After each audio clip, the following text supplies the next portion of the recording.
செங்கல்பட்டு மாவட்டம் வண்டலூர் அடுத்த கவுளப்பாக்கத்தில் ஊராட்சி ஒன்றிய தொடக்கப்பள்ளி மற்றும் அரசு உயர்நிலைப் பள்ளி உள்ளது. இதில் தொடக்கப்பள்ளியில் 140 மாணவ மாணவிகளும், இதேபோல் உயர்நிலைப் பள்ளியில் 236 மாணவ மாணவிகளும் படித்து வருகின்றனர்.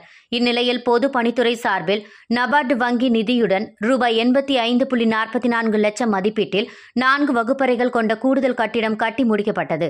இதனை அடுத்து செங்கல்பட்டு சட்டமன்ற தொகுதி திமுக எம்எல்ஏ வரலட்சுமி மதுசூதனன் பங்கேற்று 4 வகுப்பறைகள் கொண்ட கூடுதல் கட்டிடங்களில் குத்துவிளக்கு ஏற்றி வைத்து மாணவ மாணவிகளுக்கு இனிப்புகளை வழங்கி சிறப்புரையாற்றினார். இதில் காட்டாங்குளத்தூர் ஒன்றிய குழு பெருந்தலைவர் உதய கருணாகரன், திமுக வடக்கு ஒன்றிய செயலாளர் MD லோகநாதன், தெற்கு ஒன்றிய செயலாளர் ஆப்பூர் சந்தானம், நெடுங்குன்றம் ஊராட்சி மன்ற தலைவர் வனிதா ஸ்ரீனிவாசன், துணைத் தலைவர் விஜயலட்சுமி சூர்யா, ஒன்றிய கவுன்சிலர்கள் நேதாஜி, AVM இளங்கோவன், உயர்நிலைப் பள்ளி தலைமை ஆசிரியர் முத்துமீனா, தொடக்கப்பள்ளி தலைமை ஆசிரியர் விஜயா உள்ளிட்ட ஏராளமானோர் கலந்து கொண்டனர்.